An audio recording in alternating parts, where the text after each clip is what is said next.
పశ్చిమ బెంగాల్ రాజకీయాలు అంటేనే ఎప్పుడూ ఒక యుద్ధంలా ఉంటాయి. ప్రశాంతంగా ఎన్నికలు జరగడం అక్కడ చాలా అరుదు. అయితే ఈసారి ఎన్నికల వేడిని మరింత పెంచుతూ సాక్షాత్తు మన కేంద్ర హోంమంత్రి అమిత్ షా గారు ఒక బహిరంగ సభలో ఇచ్చిన వార్నింగ్ ఇప్పుడు సంచలనంగా మారింది. పశ్చిమ బెంగాల్లో ఎన్నికల ప్రచారంలో పాల్గొన్న అమిత్ షా గారు అక్కడ దౌర్జన్యాలు చేసే కొందరు నాయకులను, ముఖ్యంగా మమతా బెనర్జీ పార్టీ మనుషులను ఉద్దేశించి చాలా అగ్రెసివ్ గా మాట్లాడారు. స్టేజ్ మీద నుంచి డైరెక్ట్ గా మైక్ పట్టుకుని ఏప్రిల్ 23న ఎన్నికల పోలింగ్ జరగబోతోంది.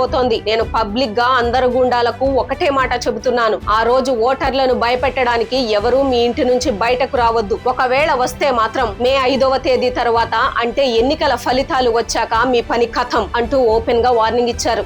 मैं सारे गुंडों को माइक में कहकर जाता हूं, अपने घर के बाहर मत निकलना, वरना 5 मई के बाद अपनी खैर नहीं है, खैर। ఇంతటి స్ట్రాంగ్ వార్నింగ్ ఇచ్చిన తరువాత అక్కడి సామాన్య ప్రజలకు ఒక పెద్ద భరోసా కూడా ఇచ్చారు. సోదరులారా, మీరు ఎలాంటి భయము లేకుండా, ఎవరొచ్చి ఆపుతారో అన్న టెన్షన్ లేకుండా స్వేచ్ఛగా వెళ్లి మీ ఓటు హక్కును వినియోగించుకోండి. ఈసారి మమతా బెనర్జీ మనుషులు ఎవరు బెంగాల్ ఓటర్లను ఆపలేరు, వాళ్లకు ఆ దమ్ము కూడా లేదు అంటూ ధైర్యం చెప్పారు.